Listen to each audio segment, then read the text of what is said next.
श्री रामकृष्ण ज्ञान योग अथवा वेदांत विचार। विद्यासागर बड़े विद्वान हैं। जब संस्कृत कॉलेज में पढ़ते थे तब अपनी श्रेणी के सबसे अच्छे छात्र थे।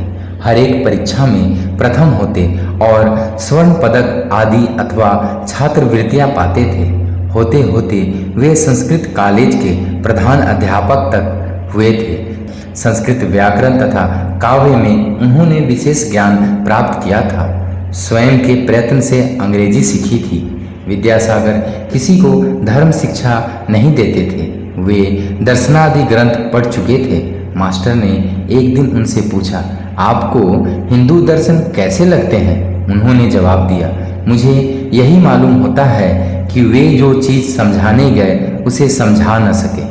वे हिंदुओं की भांति श्रद्धा आदि सब धर्मानुष्ठान करते थे। गले में जनेऊ धारण करते थे। अपनी भाषा में जो पत्र लिखते थे उनमें सबसे पहले श्री श्री हरि शरणम यह ईश्वर वंदनात्मक वाक्य लिखते थे।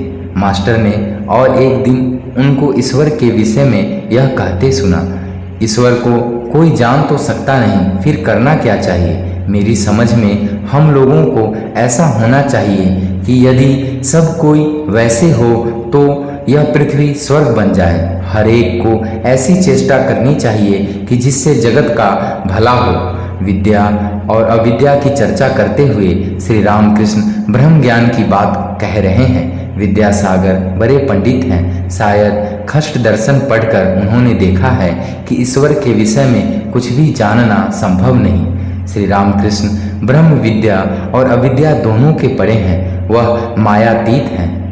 ब्रह्म निर्लिप्त है। दुखादि का संबंध जीव से ही है।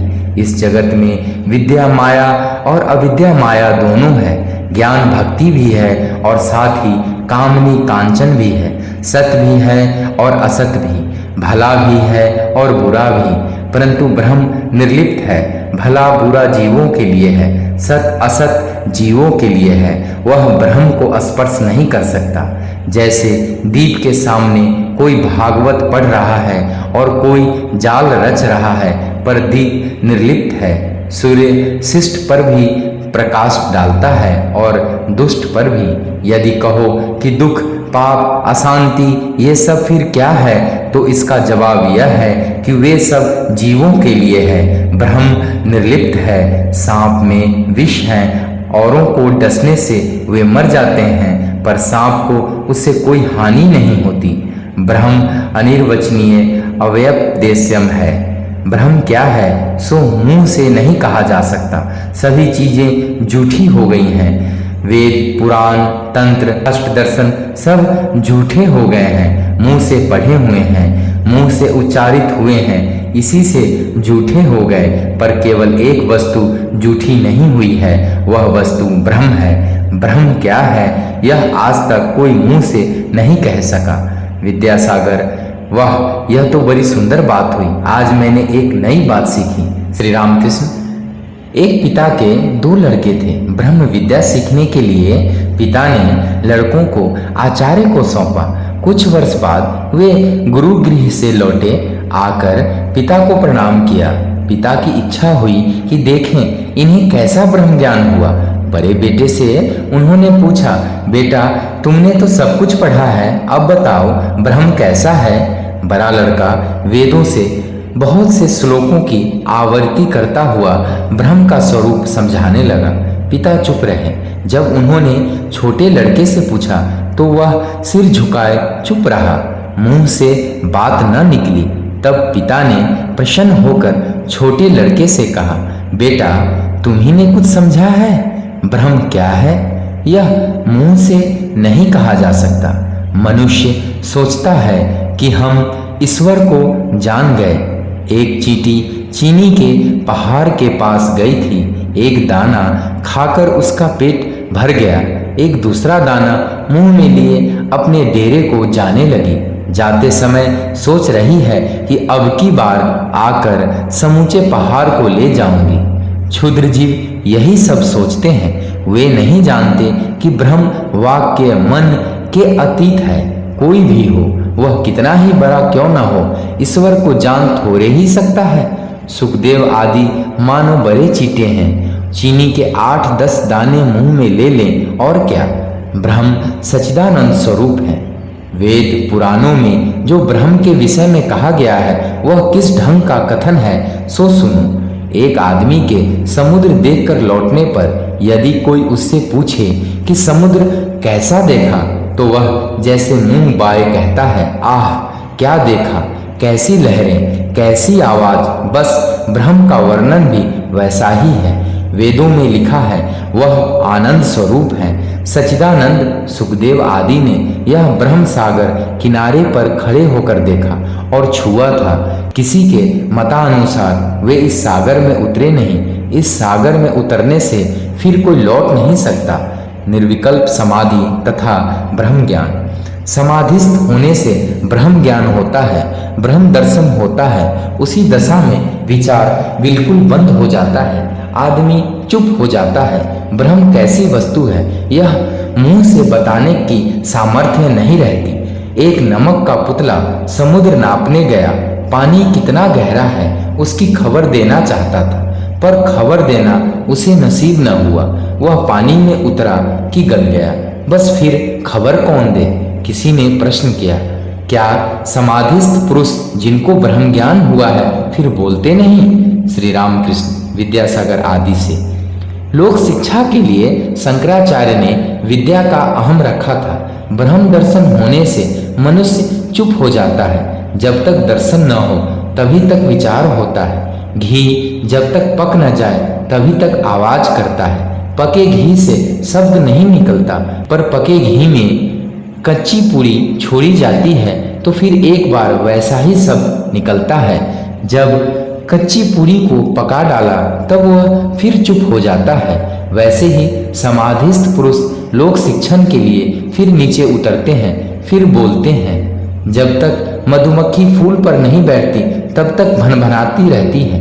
फूल पर बैठकर मधु पीना शुरू करने के बाद वह चुप हो जाती है। हाँ, मधुपान के उपरांत मस्त होकर फिर कभी कभी भनभनाती है। तालाब में घड़ा भरते समय भक भक आवाज होती है। घड़ा भर जाने के बाद फिर आवाज नहीं होती, सब हंसते हैं। हाँ, यदि एक घड़े से पानी दूसरे में डाला जाए तो फिर शब्द होता है, सब हंसने लगते हैं। ज्ञान एवं विज्ञान, अद्वैतवाद, विशिष्टाद्वैतवाद तथा द्वैतवाद का समन्वय। श्री रामकृष्ण। ऋषियों को ब्रह्म ज्ञान हुआ था। विषय बुद्धि का लेस मात्र रहते यह ब्रह्म ज्ञान नहीं होता। ऋषि लोग कितना परिश्रम करते थे। सवेरे आश्रम से चले जाते थे, दिन भर अकेले ध्यान चिंतन करते और रात को आश्रम में लौटकर कुछ फल मूल खाते थे। देखना, सुनना, छूना, इन सब विषयों से मन को अलग रखते थे, तब कहीं उन्हें ब्रह्म का बोध होता था। कलयुग में लोगों के प्राण अन्न पर निर्भर हैं, देहात्म बुद्धि जाती नहीं। इस दशा में सोहम मैं ब्रह्म हूँ कहना अच्छा नहीं। सभी काम किए जाते हैं, फिर मैं ही ब्रह्म हूँ यह कहना ठीक नहीं। जो विषय का त्याग नहीं कर सकते, जिनका अहम भाव किसी तरह जाता नहीं, उनके लिए मैं दास हूँ, मैं भक्त हूँ, यह अभिमान अच्छा है। भक्ति पथ में रहने से भी ईश्वर का लाभ होता है। ज्ञानी नेति नेति ब्रह्म यह नहीं वह नहीं, अर्थात कोई भी वस्तु नहीं, यह विचार करके सब विषय बुद्धि छोड़े तब ब्रह्म को जान सकते हैं। जैसे कोई जीने की एक एक सीढ़ी पार करते हुए छत पर पहुंच सकता है, पर विज्ञानी जिसने विशेष रूप से ईश्वर से मेल मिलाप किया है और भी कुछ दर्शन करता है, वह देखता है कि जिन चीज़ों से छत बनी है उन ईंटों, चूने, सुर्खी से जीना भी बना है। नेति नेति करके जिस ब्रह्म वस्तु का ज्ञान होता है वही जीव और जगत होती है। विज्ञानी देखता है कि जो निर्गुण है वही सगुण भी है। छत पर बहुत देर तक लोग ठहर नहीं सकते, फिर उतर आते हैं। जिन्होंने समाधिस्थ होकर ब्रह्म दर्शन किया है वे भी नीचे उतर कर देखते हैं कि वही जीव जगत हुआ है। सारे गम पध नी में चरम भूमि में बहुत देर तक रहा नहीं जाता, अहम नहीं मिटता, तब मनुष्य देखता है कि ब्रह्म ही मैं, जीव जगत सब कुछ हुआ है। इसी का नाम विज्ञान है। ज्ञानी की राह भी राह है, ज्ञान भक्ति की राह भी राह है, फिर भक्ति की भी राह एक राह है। ज्ञान योग भी सत्य है और भक्ति पथ भी सत्य है। सभी रास्ते से ईश्वर के समीप में जाया जा सकता है। ईश्वर जब तक जीवों में मैं बोध रखता है तब तक भक्ति पथ ही सरल है। विज्ञानी देखता है कि ब्रह्म अटल है, निष्क्रिय सुमेरुवत है। यह संसार उसके सत्व रज और तम इन 3 गुणों से बना है, पर वह निर्लिप्त है। विज्ञानी देखता है कि जो ब्रह्म है वही भगवान है, जो गुणातीत है वही भगवान है। ये जीव और जगत, मन और बुद्धि, भक्ति, वैराग्य और ज्ञान सब उसके ऐश्वर्य है। जिस बाबू के घर द्वार नहीं है या तो बिक गया वह बाबू कैसा। सब हंसते हैं। ईश्वर ऐश्वर्यपूर्ण है, यदि उसके ऐश्वर्य न होता तो कौन उसकी परवाह करता। विभु के रूप में एक, किंतु शक्ति विशेष। देखो ना यह जगत कैसा विचित्र है, कितने प्रकार की वस्तुएं, चंद्र, सूर्य, नक्षत्र, कितने प्रकार के जीव इसमें हैं। बड़ा, छोटा, अच्छा, बुरा, किसी में शक्ति अधिक है, किसी में कम। विद्यासागर, क्या ईश्वर ने किसी को अधिक शक्ति दी है और किसी को कम? श्री रामकृष्ण, वह विभु के रूप में सब प्राणियों में है, चींटियों तक में है, पर शक्ति का तारतम्य होता है। नहीं तो क्या कोई 10 आदमियों को हरा देता है और कोई एक ही आदमी से भागता है? और ऐसा न हो तो भला तुम ही सब कोई क्यों मानते हैं? क्या तुम्हारे 2 सिंह निकले हैं? सब हंसने लगते हैं। औरों की अपेक्षा तुमने अधिक दया है, विद्या है, इसलिए तुमको लोग मानते हैं और देखने आते हैं। क्या तुम यह बात नहीं मानते हो? विद्यासागर मुस्कुराते हैं। श्री रामकृष्ण, केवल पंडिताई में कुछ नहीं है। लोग किताबें इसलिए पढ़ते हैं कि वे ईश्वर लाभ में सहायता करेंगी, उनसे ईश्वर का पता लगेगा। आपकी पोथी में क्या है? किसी ने एक साधु से पूछा। साधु ने उसे खोल कर दिखाया। हर एक पन्ने में ओम रामा लिखा था और कुछ नहीं। गीता का अर्थ क्या है? उसे 10 बार कहने से जो होता है वही 10 बार गीता गीता कहने से त्यागी त्यागी निकल आता है। गीता यह शिक्षा दे रही है कि हे जीव, तू सब छोड़कर ईश्वर लाभ की चेष्टा कर। कोई साधु हो चाहे गृहस्थ, मन से सारी आसक्ति दूर करनी चाहिए। जब चैतन्य देव दक्षिण में तीर्थ भ्रमण कर रहे थे तो उन्होंने देखा कि एक आदमी गीता पढ़ रहा है, एक दूसरा आदमी थोड़ी दूर बैठ उसे सुन रहा है और सुनकर रो रहा है, आंखों से आंसू बह रहे हैं। चैतन्य देव ने पूछा, क्या तुम यह सब समझ रहे हो? उसने कहा, प्रभु, इन श्लोकों का अर्थ तो मैं नहीं समझता हूँ। उन्होंने पूछा, तो रोते क्यों हो? भक्त ने जवाब दिया, मैं देखता हूँ कि अर्जुन का रथ है और उसके सामने भगवान और अर्जुन बातचीत कर रहे हैं, बस यही देखकर मैं रो रहा हूँ। भक्ति योग का रहस्य। श्री रामकृष्ण, विज्ञानी क्यों भक्ति लिए रहते हैं? इसका उत्तर यह है कि मैं नहीं दूर होता। समाधि अवस्था में दूर तो होता है परंतु फिर आ जाता है। साधारण जीवों का अहम नहीं जाता। पीपल का पेड़ काट डालो, फिर उसके दूसरे दिन अंकुर निकल आता है। सब हंसे। ज्ञान लाभ के बाद भी न जाने कहाँ से मैं फिर आ जाता है। स्वप्न में तुमने बाघ देखा, इसके बाद जागे तो भी तुम्हारी छाती धड़कती है। जीवों को जो दुख होता है मैं से ही होता है। बैल हम्बा हम्बा हम करता है, इसी से तो इतनी यात्रा मिलती है। हल में जोता जाता है, वर्षा और धूप सहनी पड़ती है और फिर कसाई लोग काटते हैं, चमड़े से जूते बनाते हैं, ढोल बनाते हैं, तब खूब पिटता है, फिर भी निस्तार नहीं। अंत में आंतों से तात बनती है और उसे धुनिया अपने धुन्हे में लगाता है। तब वह माँ नहीं कहता, तब कहता है तुम अर्थात तुम। जब तुम कहता है तब निस्तार होता है। हे ईश्वर, मैं दास हूँ, तुम प्रभु हो, मैं संतान हूँ, तुम माँ हो। राम ने पूछा, हनुमान, तुम मुझे किस तरह से देखते हो? हनुमान ने कहा, राम, जब मुझे मैं का बोध रहता है तब देखता हूँ तुम पूर्ण हो, मैं अंश हूँ, तुम प्रभु हो, मैं दास हूँ। और राम, जब तत्व ज्ञान होता है तब देखता हूँ तुम ही में तुम ही मैं हो और मैं ही तुम हूँ, सेव्य सेवक भाव ही अच्छा है। मैं जबकि हटने का ही नहीं तो बना रहने दो, साले को दास मैं और मेरा अज्ञान है। मैं और मेरा ये दोनों अज्ञान है। यह भाव कि मेरा घर है, मेरे रुपए हैं, मेरी विद्या है, मेरा यह सब ऐश्वर्य है, अज्ञान से पैदा होता है। और यह भाव ज्ञान से कि हे ईश्वर तुम करता हो और ये सब तुम्हारी चीजें हैं, घर परिवार, लड़के बच्चे, स्वजन वर्ग, बंधु बांधव, ये सब तुम्हारी वस्तुएं हैं। मृत्यु का सर्वदा स्मरण रखना चाहिए। मरने के बाद कुछ भी न रह जाएगा। यहाँ कुछ कर्म करने के लिए आना हुआ है। जैसे कि देहात में घर है परंतु काम करने के लिए कलकत्ते आया जाता है। यदि कोई दर्शक बगीचा देखने को आता है तो धनी मनुष्यों के बगीचे का कर्मचारी कहता है यह बगीचा हमारा है, यह तालाब हमारा है। परंतु किसी कसूर पर जब वह नौकरी से अलग कर दिया जाता है तब आम की लकड़ी के बने हुए संदूक को ले जाने का भी उसे अधिकार नहीं रह जाता। संदूक दरवान के हाथ भेज दिया जाता है। सब हंसते हैं। भगवान दो बातों पर हंसते हैं। एक तो जब वैद्य रोगी की माँ से कहता है माँ क्या भय है, मैं तुम्हारे लड़के को अच्छा कर दूंगा। उस समय भगवान यह सोचकर हंसते हैं कि मैं मार रहा हूँ और यह कहता है मैं बचाऊंगा। वैद्य सोचता है मैं करता हूँ, ईश्वर करता है, यह वो भूल गया है। दूसरा अवसर वह होता है जब दो भाई रस्सा लेकर जमीन नापते हैं और कहते हैं इधर की मेरी है उधर की तुम्हारी।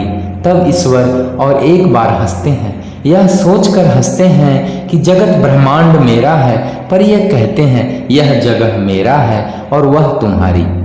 उपाय विश्वास और भक्ति। श्री रामकृष्ण। उन्हें क्या कोई विचार द्वारा जान सकता है? दास होकर शरणागत होकर उन्हें पुकारो। विद्यासागर के प्रति हंसते हुए अच्छा तुम्हारा भाव क्या है? विद्यासागर मुस्कुरा रहे हैं, कहते हैं अच्छा यह बात आपसे किसी दिन निर्जन में कहूँगा। सब हंसते हैं। श्री रामकृष्ण। उन्हें पांडित्य द्वारा विचार करके कोई जान नहीं सकता। यह कहकर श्री रामकृष्ण प्रेम से मतवाले होकर गाने लगे। संगीत का मर्म है कौन जानता है कि काली कैसी है, अष्ट दर्शनों ने उसका दर्शन नहीं पाया। मूलाधार और सहस्त्रार में योगी लोग सदा उसका ध्यान करते हैं। वह पदवन में हंस के साथ हंसी जैसे रमन करती है। वह आत्मा राम की आत्मा है, प्रणव का प्रमाण है। वह इच्छामयी अपनी इच्छा के अनुसार घट घट में विराजमान है। माता के जिस उदर में यह ब्रह्मांड समाया है, समझो कि वह कितना बड़ा हो सकता है। काली का महात्म्य महाकाल ही जानते हैं, वैसा और कोई नहीं समझ सकता। उसको जानने का लोगों का प्रयास देखकर प्रसाद हंसता है। अपार सागर क्या कोई तैर कर पार कर सकता है? यह मेरा मन समझ रहा है, परंतु फिर भी जी नहीं मानता। वामन होकर चंद्रमा की ओर हाथ बढ़ाता है। सुना कहते हैं माता के जिस उदर में ब्रह्मांड समाया हुआ है, समझो कि वह कितना बड़ा है। और यह भी कहा है अष्ट दर्शनों ने उसका दर्शन नहीं पाया। पांडित्य द्वारा उसे प्राप्त करना असंभव है। विश्वास और भक्ति चाहिए। विश्वास कितना बलवान है। सुना किसी मनुष्य को लंका से समुद्र के पार जाना था। विभीषण ने कहा इस वस्तु को कपड़े के छोर में बांध लो तो बिना किसी बाधा के पार हो जाओगे, जल के ऊपर से चलकर जा सकोगे। परंतु खोल कर न देखना, खोल कर देखोगे तो डूब जाओगे। वह मनुष्य आनंद पूर्वक समुद्र के ऊपर से चला जा रहा था। विश्वास की ऐसी शक्ति है। कुछ रास्ता पार कर वह सोचने लगा कि विभीषण ने ऐसा क्या बांध दिया जिसके बल से मैं पानी के ऊपर से चला जा रहा हूँ। यह सोचकर उसने गांठ खोली और देखा तो एक पत्ते पर केवल राम नाम लिखा था। तब वह मन ही मन कहने लगा अरे बस यही है। ज्यों ही यह सोचा कि डूब गया। यह कहावत प्रसिद्ध है कि राम नाम पर हनुमान का इतना विश्वास था कि विश्वास ही के बल से वे समुद्र लांघ गए, परंतु स्वयं राम को सेतु बांधना पड़ा था। यदि उन पर विश्वास हो तो चाहे पाप करे और चाहे महापातक ही करे, किंतु किसी से भय नहीं होता। यह कहकर श्री रामकृष्ण भक्ति के भावों से मस्त होकर विश्वास का महात्म्य गा रहे हैं। भावार्थ: दुर्गा दुर्गा अगर जपूं मैं, जब मेरे निकलेंगे प्राण, देखूं कैसे नहीं तारती, कैसे हो करुणा के खान। दुर्गा दुर्गा अगर जपूं मैं, जब मेरे निकलेंगे प्राण, देखूं कैसे नहीं तारती, कैसी हो करुणा की खान। विश्वास और भक्ति से वे सहज ही में मिलते हैं, वे भाव के विषय हैं। यह कहते हुए श्री रामकृष्ण ने फिर भजन आरंभ किया। भाव यह है: मन तू अंधेरे घर में पागल जैसा उसकी खोज क्यों कर रहा है। वह तो भाव का विषय है, बिना भाव के अभाव द्वारा क्या कोई उसे पकड़ सकता है। पहले अपनी शक्ति द्वारा काम क्रोध आदि को अपने वश में करो। उसका दर्शन न तो खष्ट दर्शनों ने पाया, न निगाह आगम तंत्रों ने। यह भक्ति रस का रसिक है, सदा आनंद पूर्वक हृदय में विराजमान है। उस भक्ति भाव को पाने के लिए बड़े बड़े योगी युग युगांतर से योग कर रहे हैं। जब भाव का उदय होता है तब भक्त को अपनी ओर खींच लेता है। जैसे लोहे को चुंबक प्रसाद कहता है कि मैं मातृभाव से जिसकी खोज कर रहा हूँ, उसके तत्व का भंडा क्या मुझे चौराहे पर फोड़ना होगा। मन इशारे से ही समझ लो। गाते हुए श्री रामकृष्ण समाधिस्थ हो गए, हाथों की अंजलि बंध गई, देह उन्नत और स्थिर, नेत्र स्पंदहीन हो गए। पश्चिम की ओर मुंह किए उसी बेंच पर पैर लटकाए बैठे रहे। सभी लोग गर्दन ऊंची करके यह अद्भुत अवस्था देखने लगे। पंडित विद्यासागर भी चुपचाप एकटक देख रहे हैं। श्री रामकृष्ण प्रकृति स्थित हुए, लंबी सांस छोड़कर फिर हंसते हुए बातें कर रहे हैं। भाव भक्ति, इसके माने उन्हें प्यार करना। जो ब्रह्म है उन्हीं को माँ कहकर पुकारते हैं। प्रसाद कहता है कि मैं मातृभाव से जिसकी खोज कर रहा हूँ, उसके तत्व का भंडा क्या मुझे चौराहे पर फोड़ना होगा। मन इशारे ही से समझ लो। राम प्रसाद मन को इशारे ही से समझने के लिए उपदेश करते हैं। यह समझने को कहते हैं कि वेदों ने जिन्हें ब्रह्म कहा है उन्हीं को मैं माँ कहकर पुकारता हूँ। जो निर्गुण है वही सगुण है, जो ब्रह्म है वे ही शक्ति हैं। जब यह बोध होता है कि वे निष्क्रिय हैं तब उन्हें ब्रह्म कहता हूँ, और जब यह सोचता हूँ कि वे सृष्टि स्थिति और प्रलय करते हैं तब उन्हें आद्य शक्ति काली कहता हूँ। ब्रह्म और शक्ति अभेद हैं, जैसे कि अग्नि और उसकी दाहिका शक्ति। अग्नि कहते ही दाहिका शक्ति का ज्ञान होता है, और दाहिका शक्ति कहने से अग्नि का ज्ञान। एक को मानिए तो दूसरा भी साथ मान लिया जाता है। उन्हीं को भक्तजन माँ कहकर पुकारते हैं। माँ बड़े प्यार की वस्तु है ना। ईश्वर को प्यार करने से वे प्राप्त होते हैं। भाव भक्ति प्रीति और विश्वास चाहिए। एक गाना और सुनो। चिंतन करने से भाव का उदय होता है। जैसा भाव होगा लाभ भी वैसा होगा। मूल है प्रत्यय। काली के चरण सुधा सागर में यदि चित्त डूब जाए तो पूजा होम योग यज्ञ कुछ भी आवश्यक नहीं। चित्त को उन पर लगाना चाहिए, उन्हें प्यार करना चाहिए। वे सुधा सागर हैं, अमृत सिंधु हैं। इसमें डूबने से मनुष्य मरता नहीं, अमर हो जाता है। किसी किसी का यह विचार है कि ईश्वर को ज़्यादा पुकारने से मस्तिष्क बिगड़ जाता है, पर बात ऐसी नहीं। यह तो सुधा समुद्र है, अमृत सिंधु है। वेदों में इसे अमृत कहा है। इसमें डूब जाने से कोई मरता नहीं, अमर हो जाता है। पूजा होम योग यज्ञ ये कुछ नहीं है। यदि ईश्वर पर प्रीति पैदा हो जाए तो इन कर्मों की अधिक आवश्यकता नहीं। जब तक हवा नहीं बहती तब तक पंखे की जरूरत होती है। यदि दक्षिणी हवा आप ही आने लगे तो पंखा रख देना पड़ता है। फिर पंखे का क्या काम। तुम जो काम कर रहे हो ये सब अच्छे कर्म है। यदि मैं करता हूँ इस भाव को छोड़कर निष्काम भाव से कर्म कर सको तो और भी अच्छा है। यह कर्म करते करते ईश्वर पर भक्ति और प्रीति होगी। इस प्रकार निष्काम कर्म करते जाओ तो ईश्वर लाभ भी होगा। उन पर जितनी ही भक्ति प्रीति होगी उतने ही तुम्हारे काम घटते जाएंगे। गृहस्थ की बहू जब गर्भिणी होती है तब उसकी सास उसका काम कम कर देती है। 9 महीने पूरे होने पर बिल्कुल काम छूने नहीं देती। उसे डर रहता है कि कहीं बच्चे को कोई हानि न पहुँचे, संतान प्रसव में कोई विपत्ति न हो। तुम जो काम कर रहे हो उससे तुम्हारा ही उपकार है। निष्काम भाव से कर्म कर सकोगे तो चित्त की शुद्धि होगी, ईश्वर पर तुम्हारा प्रेम होगा। प्रेम होते ही तुम उन्हें प्राप्त कर लोगे। संसार का उपकार मनुष्य नहीं करता, वे ही करते हैं जिन्होंने चंद्र सूर्य आदि सृष्टि की, माता पिता को स्नेह दिया, सत्पुरुषों में दया का संचार किया और साधु भक्तों को भक्ति दी। जो मनुष्य कामना शून्य होकर कर्म करेगा वह अपना ही हित करेगा।